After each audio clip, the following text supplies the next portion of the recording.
I begin over here. Now, this is a fantastic remedy right here. We use this for people that need a blood transfusion. Person may be anemic, low hemoglobin, need a little extra iron. And we simply take some apricot, dried apricots. Apricots is one of the highest source. You can just sit and run the camera, son. Apricot is one of the highest source of natural iron. And so it is really good. And so what we do, we simply take the apricots, chop them up, get about a gallon container, and put our grape juice, this is unsweetened grape juice, put it in the container. Then we chop up about a half a cup of these apricots and put it in the grape juice. And then we take the raisins. We take about a third of a cup of the raisins and we put them in the apricot and the grape juice. And then, and which also is very high in iron. And then the figs is high in iron. We chop them up, we put it in the grape juice. And the black cherry concentrate. So this would be about a third of a cup also.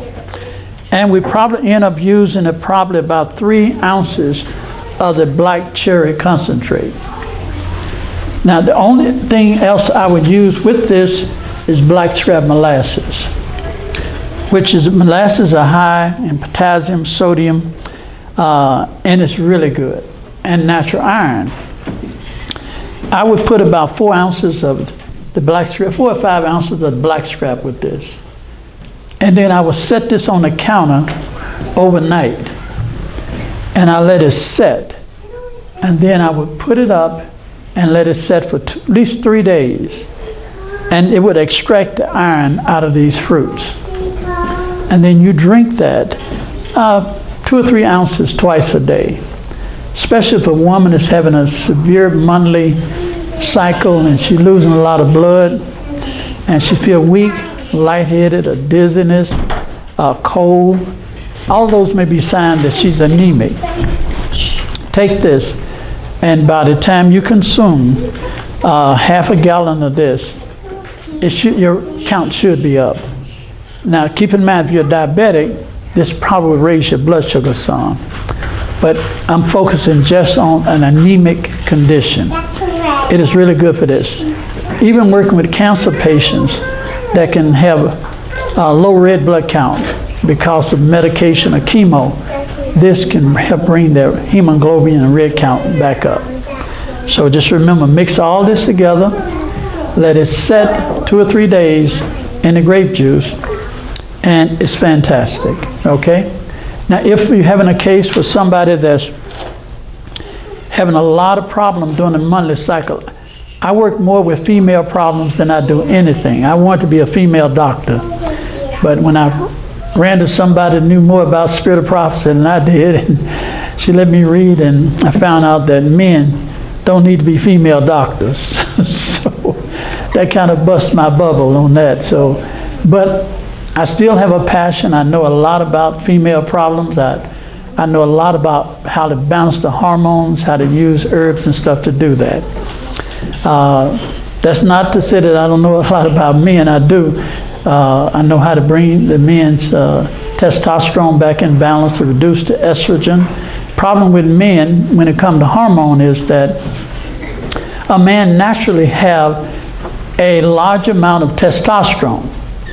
But as a man begin to age and he don't get enough exercise and don't keep his muscle tone and he end up with too much belly fat, that belly fat is converted to estrogen. The high level of estrogen in a man mixed with testosterone and make another hormone called dihydrotestosterone. That is 2 hormones that amalgamated together. Should not happen, because in that the female estrogen hormone is dominant, and he will begin to lose his muscle mass, his stamina, he become impotent, and a lot of other unfavorable side effects. You don't want that, brothers. So keep your body toned, keep your body fat down, exercise a lot, and you'll never have those issues. So, but for women, you got to be careful with it also, because if you pick up extra body fat, you're going to produce too much estrogen. And too much estrogen is going to make you grow fibroids. It's going to make you have polycystic ovaries. And you know you got that when your woman starts growing facial hair. She's probably got polycystic ovaries. You shouldn't do that. If you got any hair growing on your face, it's probably polycystic ovaries. That means you're producing too much estrogen. And so you would have to go on a program to try to reduce that. If you notice you have some hair on your face and you have polycystic ovaries, or you have fibroids, try to get you a plant called Easter lily. Get an Easter lily extract, cold water extract, and drink it. It will reduce 70% of polycystic ovaries and fibroids if you go on a low estrogen diet. And you must go on a low estrogen diet to deal with fibroids, polycystic ovaries, because you're reducing too much of it. This is the cabbage. And with the cabbage, it's a very powerful remedy. And you just simply pull the leaves off of this cabbage. And you pound these leaves, you beat them, much harder than I'm doing. You pound and you bruise these leaves. You bruise about 4 of these leaves together, put them on top of each other, and wrap them, about 4 leaves on top of each other. If you got a knee problem, wrap them over your knee, about 4 bruised leaves, wrap it with some paper towel, then with some kind of plastic wrap, leave that on overnight. This cabbage will oxidize, and it will draw the inflammation into the cabbage.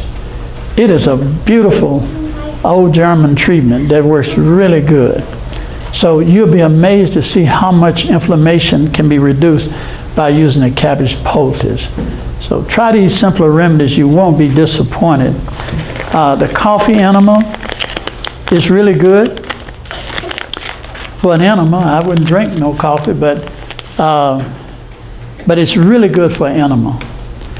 What the coffee do is, the coffee actually stimulate your gallbladder to release bile, the B-I-L-E, not the bowel movement.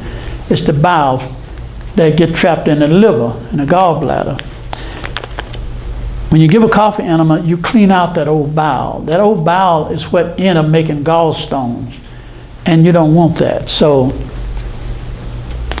take about 3 to 4 tablespoons of coffee, boil that in about 1 liter or 1 quart of water for about 5 to 6 minutes. Let it cool down, and then give yourself a retention coffee enema. Especially if you got liver problems like cirrhosis of the liver or any type of liver condition, that's because you got too much bile.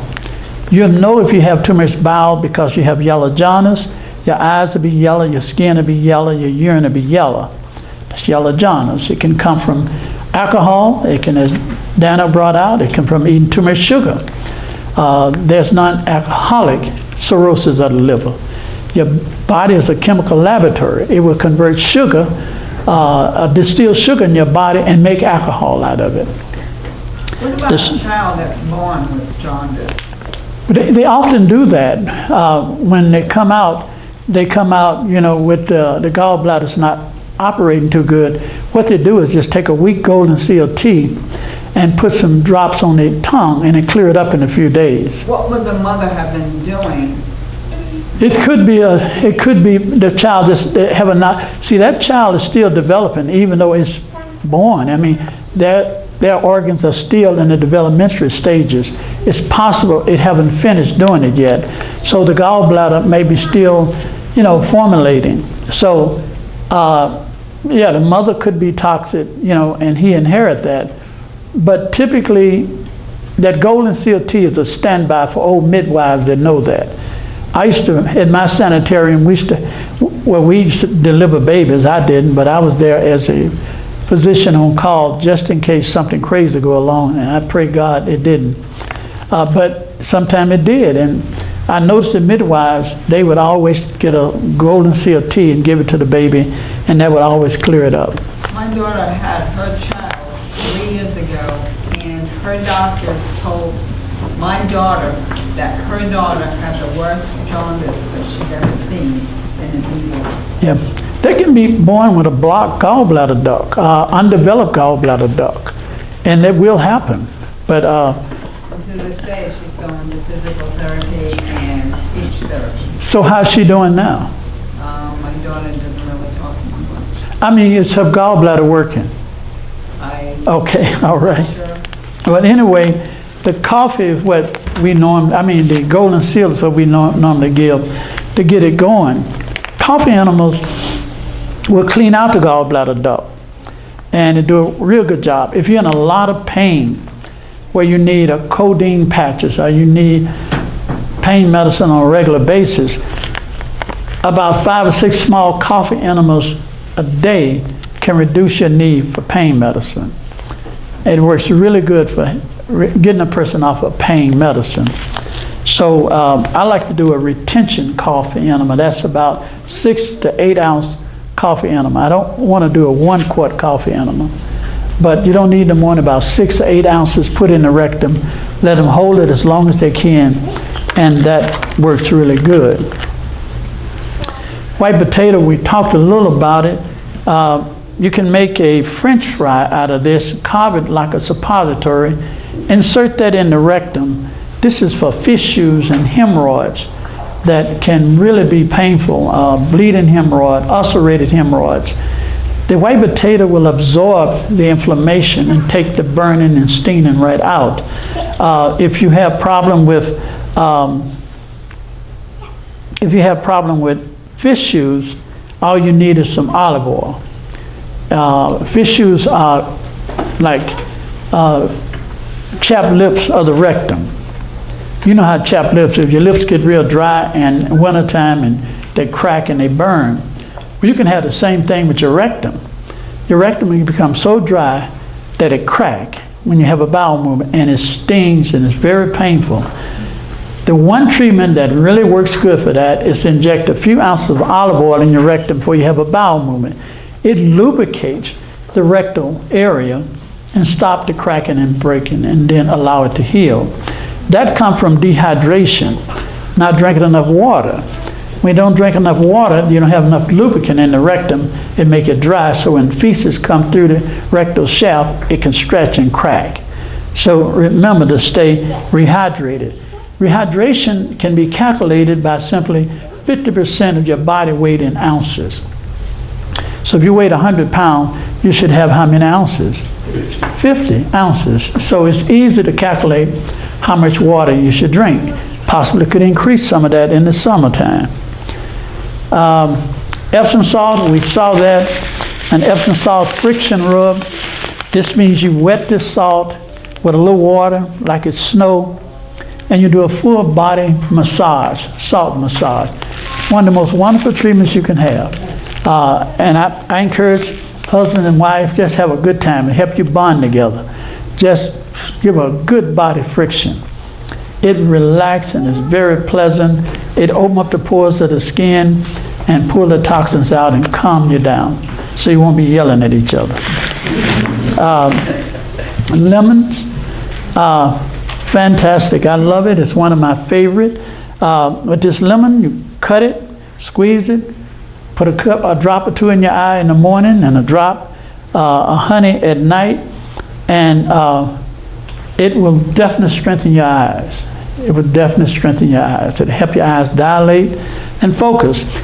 If you have problems with your eyes and you want to get your eyes to dilate, the big problem is you depend on glasses to dilate it. You read like this, and it's set there like that. And that's not good. If you want to train your way off your glasses, you have to move your book back and forth. Read, read, read, read, read, read, read, read, read. And what you're doing, you're dilating. You're causing your eyes to dilate. If your eyes sit still focus on something, it's not dilating, and you're going to have some problems. You want to strengthen the ability of your eyes to dilate. The lemon would do that, because when you put a lemon in it, you're going to what? You're going to blink and blink and blink and blink and blink. It's going to stimulate the tear duct. The tear duct going to disinfect the eye if there's some kind of infection. It's going to strengthen it. So try that. Another good thing about the lemon, if you got hemorrhoids, cut the lemon, let the person lay on his stomach, spread their cheeks, squeeze some lemon juice right down the rectum. Now, you probably say, now I know he's crazy. That's going to burn. You know that's going to burn. You're putting it right down your cheeks. But really, a lemon is an astringent. You know what astringent is? You suck a lemon, that's sour. It's an astringent. It do not burn. It will tighten up your hemorrhoids so they won't be loose and hanging out. And it actually stops the burning and the itching. Another good thing about the lemon, during the cold season, take a lemon just like this and roast it, like you roast a potato. Roast it real good. And then you take this lemon and you either scrape it or clean it real good, and I would blend this up and make a tea out of it and drink it. I'll put honey in it and take it. It really concentrates the citric acid and the vitamin C in the lemon when you heat it up like that. I put a little honey in it and take that as a cough drop. It's really good. Here, this is my favorite right here. This is Dmso. This is a solvent made from the pine tree, from the sawdust from the pine tree. They make a lot of things out of it. Matter of fact, when they have organ transplant and they have to ship an organ from California to New York, the only thing that will stabilize the cells is to put it in Dmso. They ship it in Dmso because the cells won't break down. This is probably one of the greatest natural substances we have. This is a great pain stopper. It makes everything stronger. Like if I want to take golden seal as an insulin substitute, if I put a little Dmso in it, it's going to increase the strength of it. If I want to increase turmeric and make it work, I know it's already an anti-inflammatory herb, but if I want to increase the anti-inflammatory properties of turmeric, I put some Dmso in it. Everything you put Dmso in is going to make it better. If a man is suffering from impotence and he wants to strengthen it, this of an herb that will help him with that, a little Dmso, you want to shoot it right up. That's the good part about it. The bad part of it, if you're taking drugs and you're taking Dmso, guess what it's going to do? It's going to make it go up too. So you have to be very careful. There's nothing wrong with this product, but misuse this product can be very dangerous. Okay? So that don't make the product dangerous, it's the misuse is dangerous. If you have bleach or Clorox or any kind of chemical on your body and you apply Dmso over the top of it, guess what's going to happen to it? It's going to take it in your bloodstream. So that don't make the product bad, it's the misuse is bad. That's why you need to be intelligent when you use this product. If you apply this product on your skin, it's going to heat up, especially if you put a little water in it. Like if I rubbed it on my hand and put 1 or 2 drops of water on my hand, it's going to get hot. If I take this Dmso and put it in a glass jar, if I put an ounce of it in this glass jar right here and put maybe a tablespoon of water in there, this will get hot like I put it on the heat. Without even coming to heat, it's going to heat up because it will just bring about convulsion. It'll start splitting the atoms in here and it's just going to have a convulsion and it's going to heat up. It is very powerful, but like I said, study on how to use it. Just don't hear somebody and run with it. There are good and bad things are said about it, but there's never been anything where a person have gotten sick from using it. But at the same token, you can make yourself sick by ill use. If you got MS or arthritis or any type of pain, take this and olive oil. Always rub the area first with olive oil, extra virgin olive oil. Then rub Dmso over the top of it. Now the reason why you use olive oil first is that this is a vapor barrier.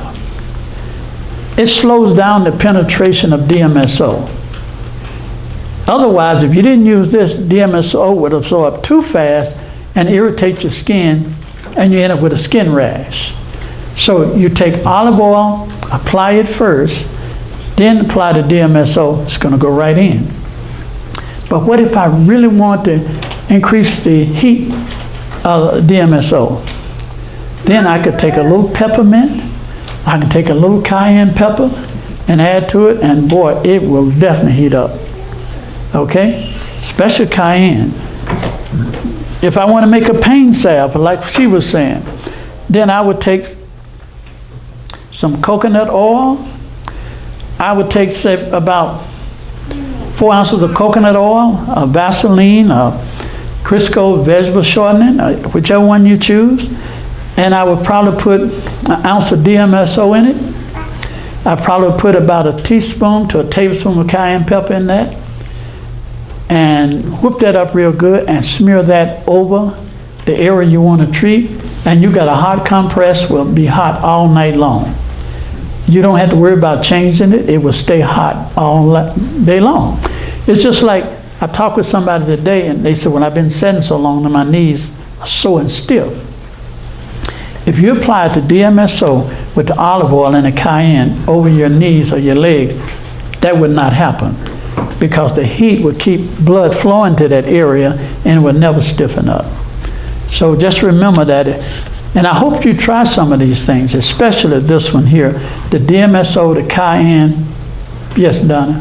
The Dmso, some people may wonder where you can get that. I mean, that's forest liniment. And if you look at the feed stores, a lot of times you can find that at the feed stores.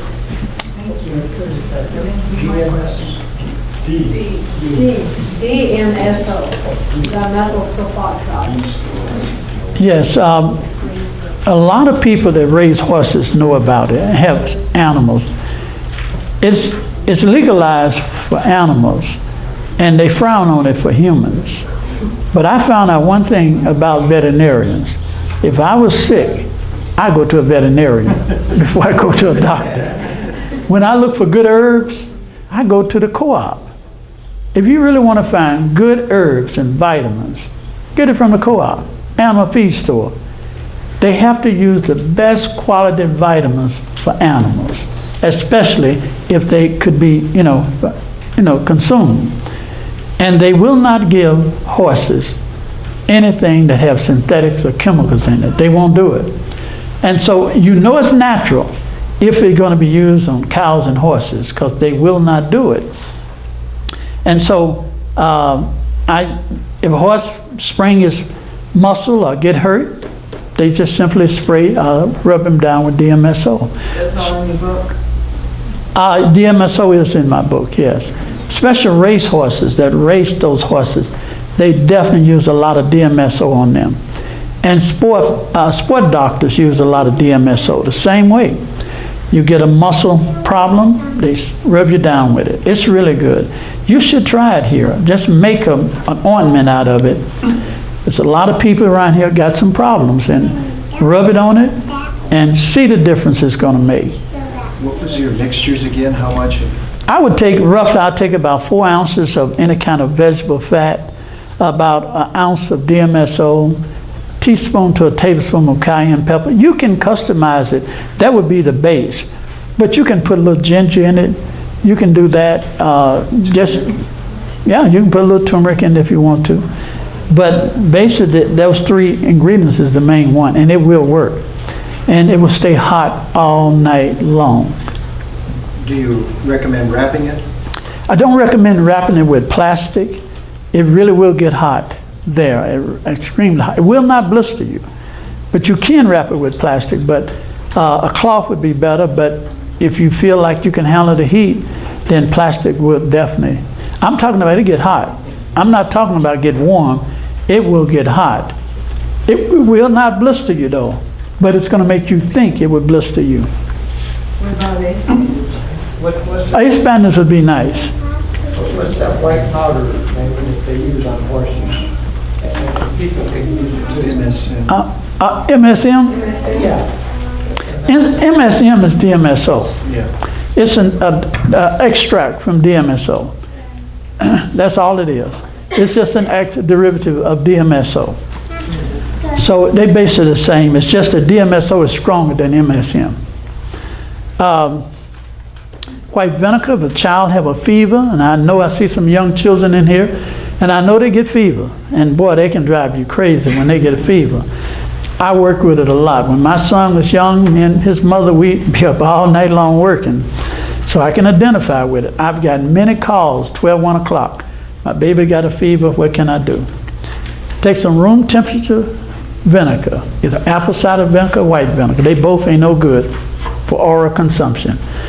But they're very high in potassium. Sponge the child down with room temperature vinegar.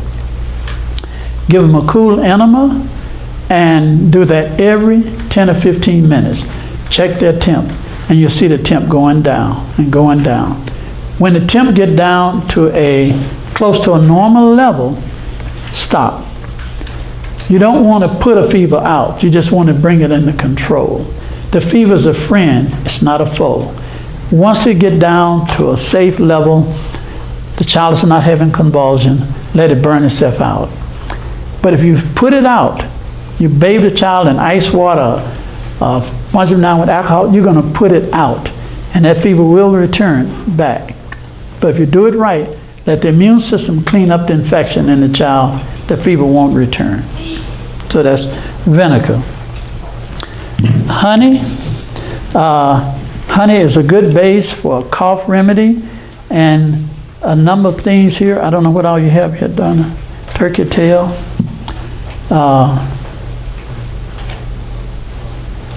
I think is that grape? Reishi. Huh? Reishi. Reishi? Okay. And yeah, reishi. I'm trying to put this one is. Is there elation? Oregon grape? Oh, Oregon grape. Oregon grape. So she's already made the tinctures. I'm going to tell you something about these here in a minute. But this is really good. Honey, lemon, cayenne pepper, and get you something like eucalyptus or peppermint. Make you a nice cough syrup out of this. And it's really good. I like to boil the honey, bring the honey to a boil.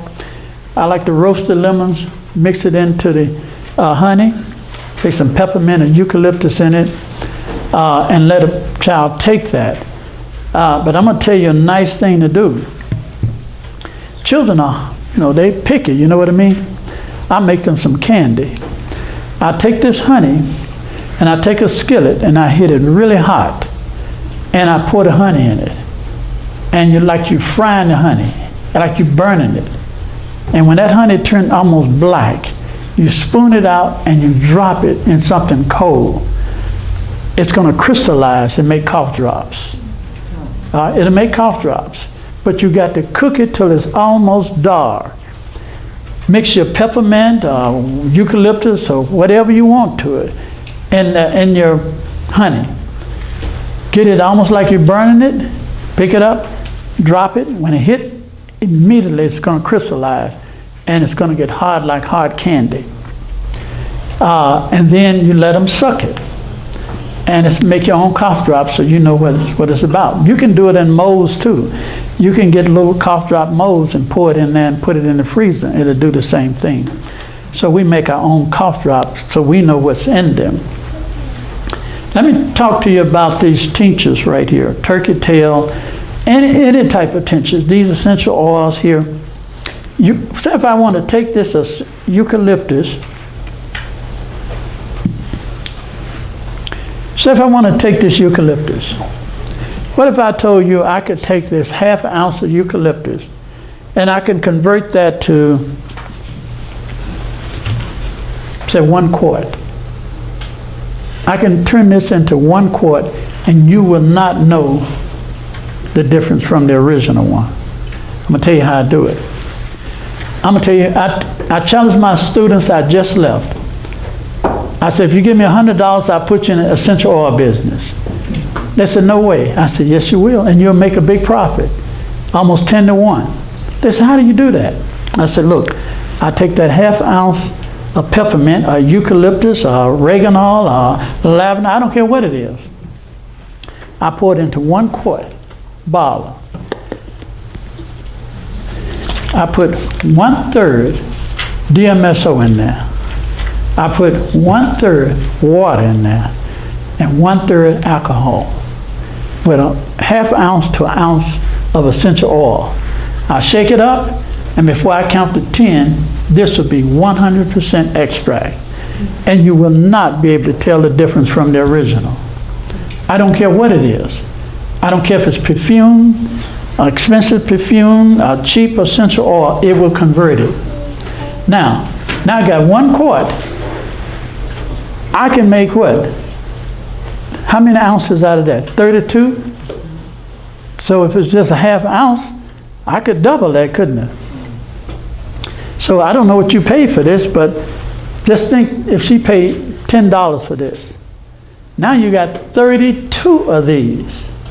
Now I tell them, I said, now I'm gonna show you how to make money. You got 32 from an investment of $10, a little water and Dmso.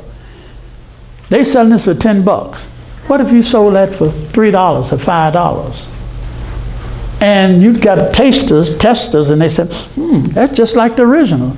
Do you want to spend $10 for it, or would you spend $3 for it? And you buy the bottles, you get the gum labels, you put the gum labels on there, and you got your own essential oil business. Just as simple as that. Dmso increased the strength of everything.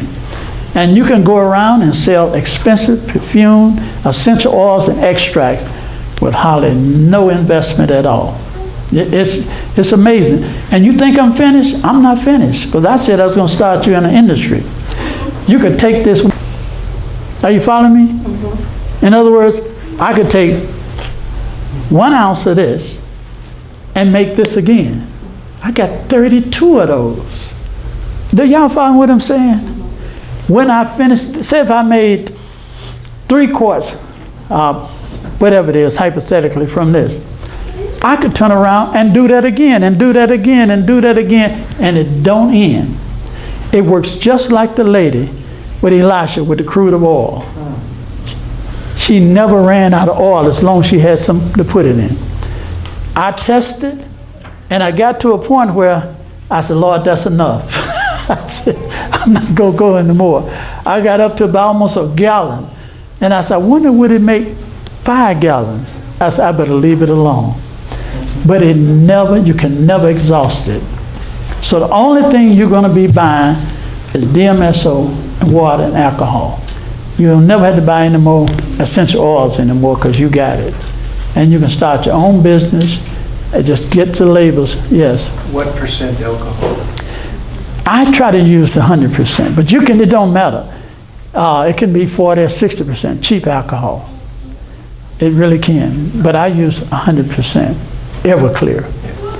But if you think about, you spend $20 for a fifth of alcohol, think about how many essential oils you're going to make from that. So the investment is just fantastic, if you want to believe it. Now from making the essential oils, I can take those essential oils now and make my own pain salves out of it by getting me a big bucket of some coconut oil, or Crisco, and a big bag of cayenne pepper. And I can take what I just made and now make my pain salves out of it, and get me a container, same way, and I can make my pain salves. Look, the world make these things, and they don't have the Holy Spirit. What can you do with the Holy Spirit? We got to stop depending on the world to spoon feed us. Amen. If they did it, we can do it better. And I train all of my students. I said, you don't have to do that. Make it yourself. I said, go to the health food store and buy any product in the health food store, and let's come back and make it. And let's make it better than what they had in the health food store. And that's what I challenge them to do. So, see, what else do I have here I need to talk about?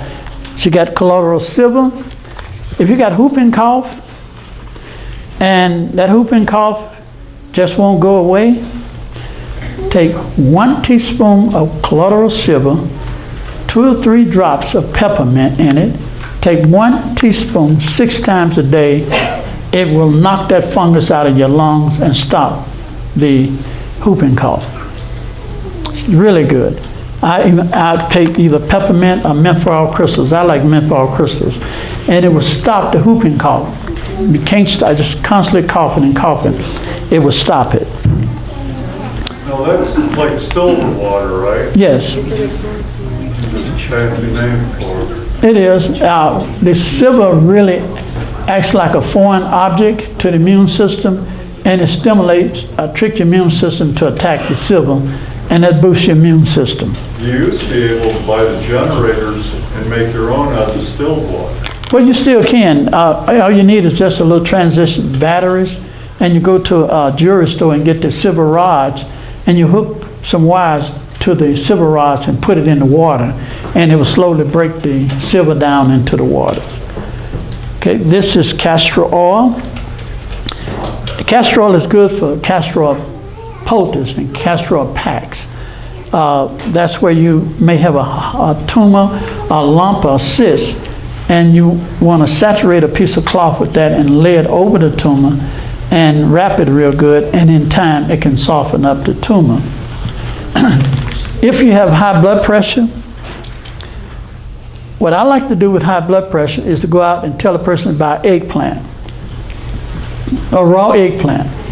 Chop up their eggplant, put it in a pitcher, take about 3 or 4 bulbs of garlic, chop it up, put it in with the eggplant.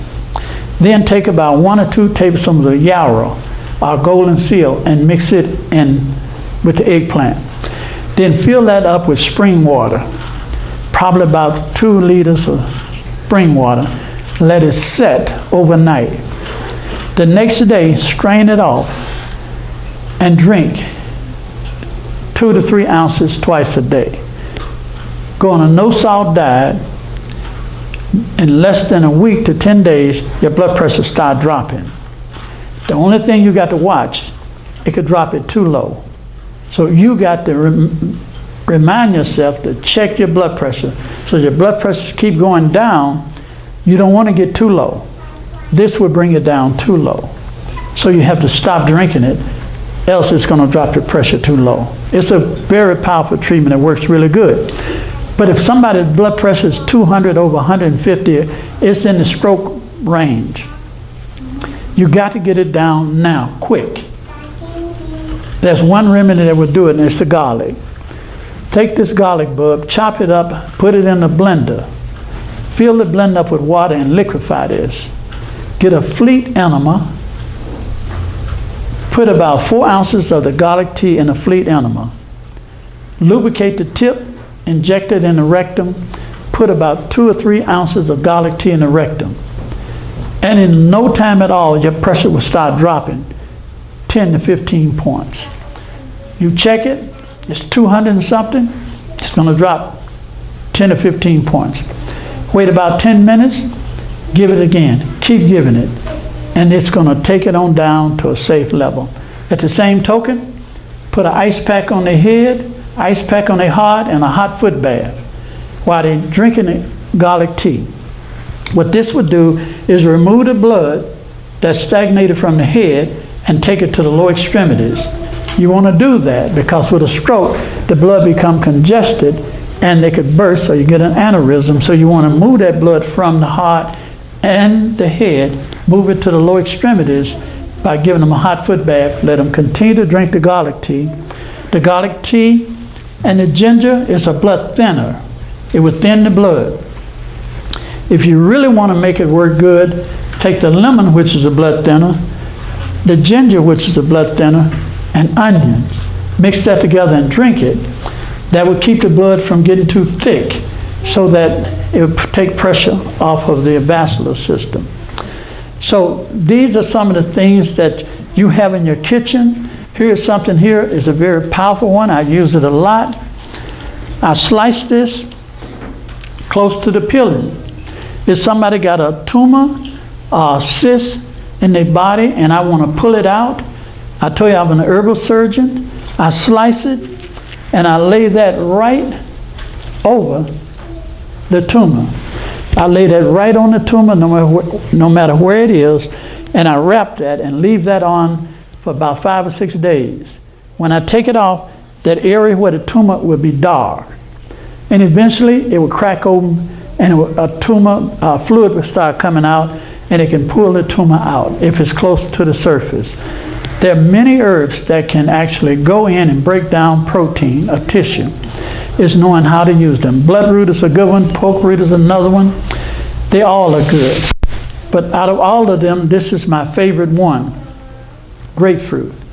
You take a grapefruit, cut it in half, pull the meat of the grapefruit out, put it in a pot of hot water, like so, and I separate the meat from the peeling, and I set the peeling aside, put the meat in some hot boiling water, and I put about a cup of Epsom salt in the water. I take it out and I marinate the meat in some more Epsom salt.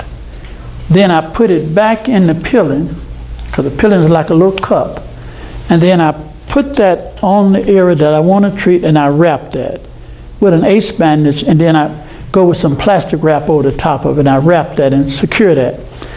That will pull out the inflammation, stop the swelling, especially if you have an abrasion or cut, and you cut open, the tissue's cut. When you do that, it's going to force the incision close. Your body make a mucus that serves as a glue that glue the tissue back together. You don't want it to swell. You want to do it quick. Do it before it swells, and that mucus will glue the tissue back together, and the grapefruit will keep the inflammation from coming in. If you do this before it swells, you will not need stitches. I've done it many times, but you have to catch it before it swells, before it works. So that's pretty much it. I think I went through most of everything. Maybe you have some questions you can ask. Cayenne pepper. Once again, if somebody have a heart attack, and they're still conscious, that have angina pain, take about 1/3 to 1/2 teaspoon of cayenne pepper, put it in about 1 ounce of warm water, let them drink it. That will stop angina pains, that will stop a heart attack. If they're unconscious, then try to put it on their tongue up under their tongue. Any questions before I start? What about the units Pardon? on that cayenne pepper? The units, the heat of it? Yeah, I think this guy is, boy, this is a tough one here. That's 160,000 heat unit. That cayenne pepper will set you on fire here. Wow. This is a good cayenne pepper, but it's hot. You'd be very stingy with this one. Cayenne pepper can get so hot, it'll take your breath. I mean, this is in that category. So you might want to be safe. Dan and them can use it. They evidently used to it. You might want to stay around 90,000, okay? Because that is a tough one here. But it will definitely check a heart attack. If somebody's bleeding, you sprinkle that on, it's going to stop it. You just pour it on that wound and put a pressure bandage on, it's going to stop it. So it is. Cayenne pepper for pain. Cayenne pepper is really good for pain, especially if you use Dmso and olive oil on it, with it, and make a heat liniment out of it. I've used it for neuropathy in my feet. It's helped to get the feeling back again. Yeah, if you got neuropathy, that's usually associated with diabetic neuropathy.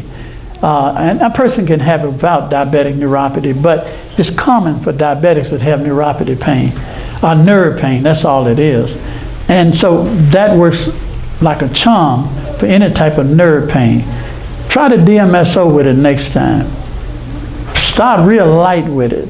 You know, I've been drinking it, about 1/4 teaspoon, and it's helped the circulation. It's just my feet got to where they weren't, they had some numbness in it. And I'm not diabetic, but yeah. I've been doing that, and I get the feeling back in my feet better. Try making an ointment out of it too. Make an ointment out of it and rub it over there. And you'll find that it will really do a really good job with that. Activated charcoal, is another good one. We make charcoal flaxseed poultice. That's a real good drawing poultice right here. And if you got a tumor, swelling, or inflammation, it's really good to help take the swelling down. I also like to make a charcoal drink out of it. This is activated charcoal. Anything got to do with digestional problem, gas buildup, poison, anything like that, charcoal can help with that. So I love it. I make my own activated charcoal. When I'm out in the bush, we take coconut shells and we burn them and make charcoal out of it, and then we activate it by simply taking steam and incorporating steam to pass through the charcoal shells, and then you activate it. What happens is, when you activate the molecules, before you activate the molecules are small like that. It's just a crude illustration. But when you activate it, the molecules become really large under the microscope, so it can absorb more toxin when you activate it. It can be used for a lot of cases with the charcoal. So, anything else? I think you've got bentonite clay up there. Okay, well, bentonite clay is a good poultice, very good poultice to use for any swelling. Also, you can make an eye drop out of bentonite clay. For people with glaucoma, inflammation of the eye, just add some water to it and put a few drops in the eyes. It is good to reduce swelling and inflammation in the eye. It's a good poultice. You can also put bentonite clay in your psyllium. And if it's purified bentonite clay, mix it with psyllium and with senna, and it makes a really good bowel cleanser that can clean you out real well. So, Onions. yeah, how did I miss onion? Yeah, if a child have an earache, you simply take an onion, cut it in half, roast this onion, and anytime you have an earache, treat both left and right ear. So I like to take some garlic, press some little garlic oil out of here and mix it with olive oil, put a couple drops in the ear, both ears, then heat up the onion, put one on this side and one on that side and wrap it. And this will clear up ear infection, any infections in the ear. And it's good. You can also roast the onion and mix it in honey and garlic and lemon juice and cayenne pepper, and it makes a good cough syrup. You can actually hang it up, the garlic, peel it, kind of heat it up a little bit, and set it in the room, and it'll absorb a lot of the toxic debris in the air. I have in my ears, it's kind of a feeling like you're going up, the higher you go, your ears will plug up. My ears will do that. They'll shut up and then they'll open, and they get going real fast. Kind of annoying to do that. You know, something similar happened that when you're in the plane, when they depressurize the plane, you can have some problems with your ear. And what it is, your eardrums, as you talk, it's moving like this. According to the sound, it's moving. So for some reason, when they decompress it, it affects how the eardrum open and close. So then you got to yawn, or they take the chew gum to try to break it loose. And so it's possible something like that could be happening, that the eardrum is not breaking it loose. And it can affect the sound that you hear, the noise. You can hear noise. So I would probably do an ear treatment with the onion and the garlic, and I probably would go ahead and do what I think probably is causing you problems, earwax. The wax. The doctor said that my head is clean as ever. Well, good then. If it's not earwax, because earwax would do it. Earwax will build up between the eardrum, and it will keep the drum from closing up. And if it do that by cleaning out the wax, then that you'll solve the problem. So he was right on target. So if it's not earwax, then that must be a defect in the eardrum why it's not shutting up. It's supposed to close all the way down. That's supposed to shut the sound off. And then it's supposed to open up when you hear sound.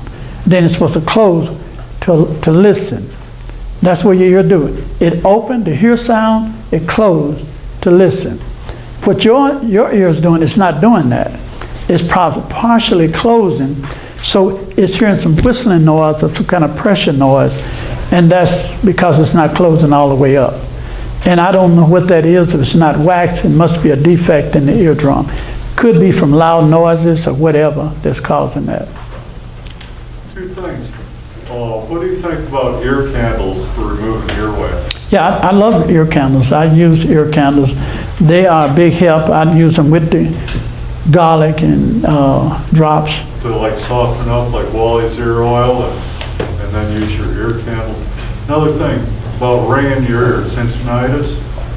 What can you do for that? Well, that's what I'm thinking. That's what it's a problem with the eardrum.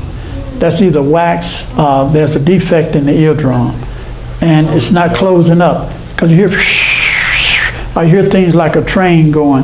Because the eardrum, see, your eardrum, this is your eardrum.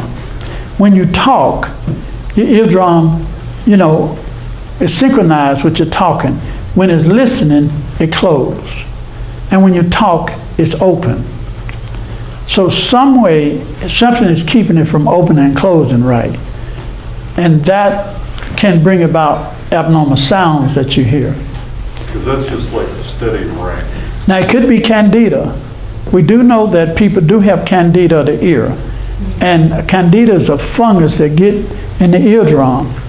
And that's from eating a lot of sugar, a lot of yeast foods. And it can cause some malfunction of the eardrum. It's candida. The same candida that children have to have thrusts. Women have with vaginitis, where the candida can build up and it puts something like a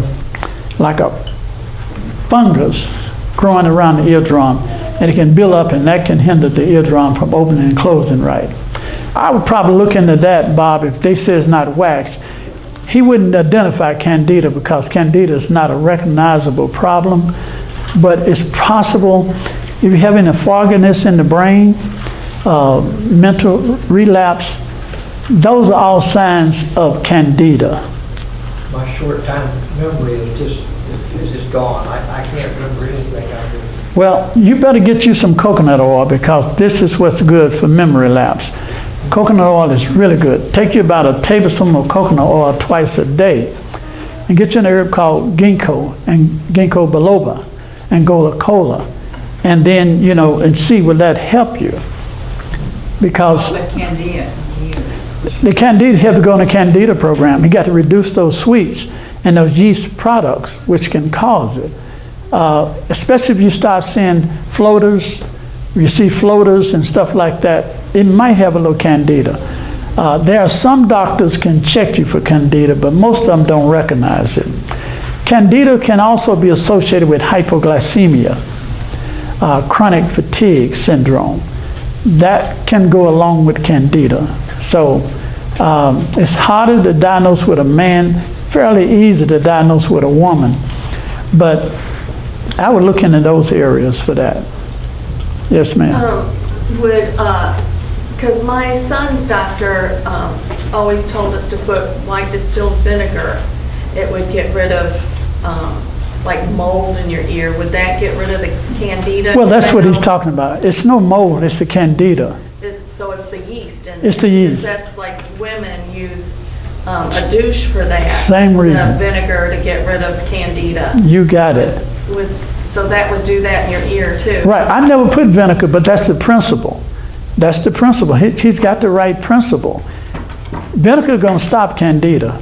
It's going to do it. And you can have candida anywhere, in your mouth, in your ear, in your brain. It get in your blood, it circulate in your blood.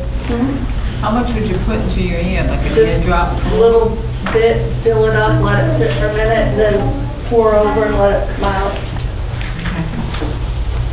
But that's the right principle, I do know with candida. But to really get rid of candida, once it get in your blood, you got to go on a candida program. You're going to need probiotics. You got to go on a low yeast program, low simple carbohydrate program, get rid of all the sugars, and just starve those candida bacteria till they're back in balance, because it is a major problem. A lot of people have candida. They think they got Alzheimer's. They think they got all kind of problems, and it's probably associated with candida. So anytime you're working with an Alzheimer's patient, don't rule out the fact that it's not diabetes. Diabetes mimic Alzheimer's. Most of the old people in the nursing home are there for Alzheimer's, but if they really checked it, most of them is there because of high glucose in their blood. The minute you reduce that glucose in the blood, they can function better. It's kind of like expecting a drunk man to comprehend things properly. You know, if he drank a fifth of whiskey, you're going to act out of his head, and he's not going to remember nothing. He's not going to be able to function properly. Well, it's the same way with a diabetic. If you eat too much sugar, he can't think. He want to sleep. He get drowsy. You see what I mean? It has the same effect as Alzheimer's, and I try to tell people that don't accept the fact that, now, back up a little bit. When I was a kid, there was no such thing as Alzheimer's. You go through the second childhood, there was no such word as Alzheimer's. All right? It is because you didn't eat as much sugar as we eat in a day. It's the high consumption of sugar and glucose and the high level of diabetes among us that's causing that. And it is really devastating our senior citizens. You know, eating a lot of bacon, sodas, and junk food, and denatured, devitamized foods. That's what's doing it. So if my parents had Alzheimer's, I would manage their blood sugar level, and I think you'll get better results. Don't accept the fact that when you get old, disease is waiting on you. You got to rebuke that demon that you're going to become that problem. You know, and all of us, I mean, remember what you was when you was a teenager, the size you was, the energy you have, and try to regain that. You can regain it. It's going to be a difficult fight, but don't give up on it. Because I know you said you shouldn't drink or digest vinegar, but if it helps with your ears and everything, and you drink a little bit, would it get rid of the candida in your... The only problem with vinegar is it's going to impair the function of your liver. And that can make you more of a problem with, you know, same problem with alcohol. So no, I don't advise drinking vinegar.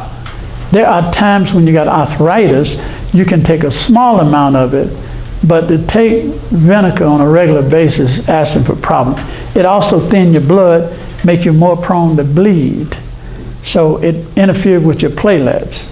Because, you know, nowadays people say, oh, drink it, drink it, drink it, and people are, you know, a little bit in the morning, a little bit at night, but it's... Yeah. Well, I mean, why drink that? You got the lemon. The lemon would do the same thing without the side effect. Candida? Lemon? This will. It will. You can douche with this. You can put this in your ear. It would do basically the same thing. But once the candida reach a point where it's at a very high level in your blood, you're going to have to go on a special diet, because as long as you're eating starches and sweets, you're feeding that candida. I mean, you can eat whole wheat, whole oats, whole good food. As it's a starch, you're going to feed that candida. You're eating sweet fruits, bananas, raisins, you're feeding that candida. Now, that's nothing wrong with those foods, but the natural sweets in those foods are going to feed the candida. Candida don't like collard greens and turnips and broccoli and kale. It don't like that. It like rice. It like potatoes. It like sugar and ice cream and cookies. Because it can proliferate with that. So you don't feed your enemy. How would you tell you had candida in your blood? Well, first, it's tough. The first thing you got, if you don't get it medically checked, you notice if the fatigue is there, chronic fatigue syndrome. Notice if you got any kind of thrush, a yeast infection in your mouth. Notice that if you got cloudy memory, floaters in the eyes, notice those things, and that may be a clue. But other than that, if you're a woman, notice any type of vaginal infection. That may be a clue to it. Other than that, you're probably going to have to get a medical exam to try to find out if you got it. But if you've been eating a lot of sweets, you probably got it. I'm going to tell you, most of us probably got it. It's just that our immune system is keeping it from causing us a lot of problems. But nearly all of us probably got some form of candida. Can I tell you something? Yes, what's that? Jessica, when I go inside of the basketball pool, when I get out, I can't hear very good until it dries. Just like when I yawn, I can't hear until the yawn's over. Okay, when you yawn, you can't hear Until the yawn's over. until the yawn is over with. How about that? Well, it's because when you yawn, you know, now you can understand this. When you're in the airplane, you come down, they tell you to what? You know why they tell you to do that? Because when you do that, you're stimulating your eardrum to move up and down. It gets stuck. And when you do that, it pops it loose. And then you can hear better. So when you yawn, you close your eardrum. Boom, it closes up. When it stops, it opens back up. And the bathtub thing. And what about the bathtub? Yeah. Tell me again, what about the bathtub? When I go inside the bathtub, when I get out the bathtub, or you pull, I can't hear that. Water. Oh, you get water in your ear? I can't hear my water in my ear that much underwater. Oh, she can't. Well, how about that? No, like I can hear it underwater, but I can't hear it when I go When you get out. water. Boy, you are an intelligent young girl. I just love that. You listening, you know that? Can I tell you something? Yeah, you can tell me something. What you got to tell me? Sometimes when I go underwater, sometimes my eyes hurt and my nose, and I open my nose underwater. One time my eye was turning white because I was opening my eyes underwater inside the pool. It was turning white, and so it took a day for it to heal. Wow. I tell you, these children are listening. Y'all know what I mean? They are. They are. I don't got nothing to say about the body, but I do have something about the animal, which it ain't true. People say frogs, when they pee, you'll get Warts. What? warts. That's not true. That's not true. You done proved that, right? You've been playing with frogs. All right. You have scientific validate that frog urine do not cause warts. Put wine and wet and straight off on me and my own program. Okay. Well, I appreciate y'all input. That is really good. I just am amazed because you said that you can go to like Tractor Supply or Co-op or that their medicine and things like that are more natural for animals and people's are more synthetic. That amazes me. That, you know, you would think it'd be the other way around. But I mean, so, you know. Well, animals is their merchandise. They want to keep it alive. So they want to keep them healthy. They want to keep you sick because you're their merchandise.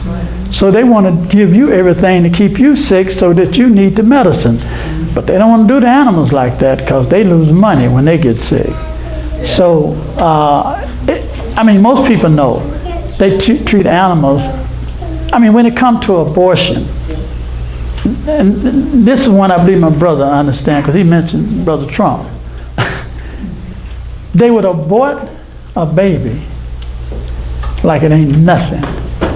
But if you attempt to abort an animal, a harm an animal, you might go to jail. So I'm telling you, they value their merchandise. They don't value human life. They don't. They value these children because that's money. But when they get alcohol, we are a liability. Yeah. They want us to move on out the way. And they got investment in these children because they're going to grow up and they're going to make money. But we are what? Standing in the way. They don't care about us. Yeah. That's why we got to care about each other and take care of each other. I think you have turmeric. What was that, sis? Turmeric. Okay, the turmeric is anti-inflammatory, and it's good for a lot of things. I use it for my cancer patients. I use it for a bunch of things. Turmeric and curcumin, curcumin. I like mixing those together. What kind of dosage? Depends on what I'm working with. It depends on what I'm working with. If I'm working with cancer, then I would put it in with some more of the herbs. I'm not going to give it by itself, but it depends on what circumstance I'm dealing with. Mm-hmm. Yes, ma'am. If you know somebody that they feel like their organs are shutting down, that their liver's not working, what would you recommend? If the liver's shutting down, I would give them, I put them on a flush, a liver and olive oil cleanse. That's what I would do. I work with people with cancer of the liver, cirrhosis of the liver. The liver's trying to stop. And I would give them the juice of 5 lemons and 1 or 2 ounces of olive oil. They would drink that first thing in the morning before they have anything on their stomach. And then I would wait 2 to 3 hours before they eat.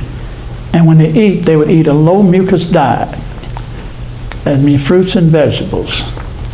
Then I would give them 1 tablespoon of psyllium, and I put a little flaxseed in it. I put a little flaxseed in the psyllium. I'll make 1 pound. I get 1 pound of psyllium. I'll take a third to a fourth of a pound of flaxseed meal. I take a third of a pound of alfalfa powder. I take a third of a pound of apple pectin, a fiber, bran fiber. And I would take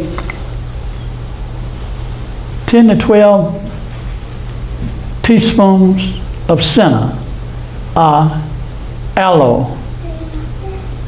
10 to 12 teaspoons of senna, aloe, and I mix that in there. Mix it all together. I get them a tablespoon of that. Excuse me, 2 times a day, twice a day. And the next day, I'll give them the juice of 10 lemons, 1 ounce of olive oil. And I do the same thing. I give them a coffee enema sometime during that day. The third day, I give them the juice of 15 lemons, 1 ounce of olive oil. And I follow the same regimen. And I give them a coffee enema. And I can get that liver back functioning. Wow. That's what I would do. So I'm going to stop there. I really enjoyed myself, but I challenge this church to, Take these advices. think about, what was that? Okay, all right. This advice. Okay, all right. I just wanted to say, if I could, the recipes that I recall of what he shared, I will put these videos on YouTube, and they'll be on our channel.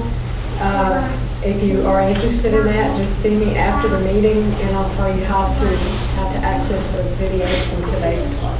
Yeah, I worked with Dana for a long time. We've done some work together, and it's been a great joy that you and Caleb asked me to come here. I've enjoyed it. But I'm anticipating doing more than that. I want to see a clinic here. Amen. I mean, I met some beautiful people here that need some help. Yes. Now, we can sit back and do nothing. We're going to lose some of these people. It's a fact. And maybe next year, some of these people may not be here. We can't afford to lose nobody because we're not bringing in that many people. So we at least need to keep our folks. And our first patients need to be our church house.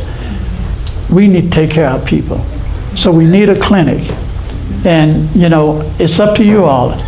You know, we can come and help you do it, but you got to have the initiative to say, hey, we got this set aside. What can you do with it? I will not own it. You will own it. I will just come and show you how to do it. I don't want to own nothing. I'm not looking for no more work. I got more work than I would ever do. But I have a burden, and when I meet people, I want to see them live a better and more productive lives. And you all got a lot going for you, but you got a lot also fighting against you. You need to take a serious acid test at how can we fix the household of faith. Thank y'all so much.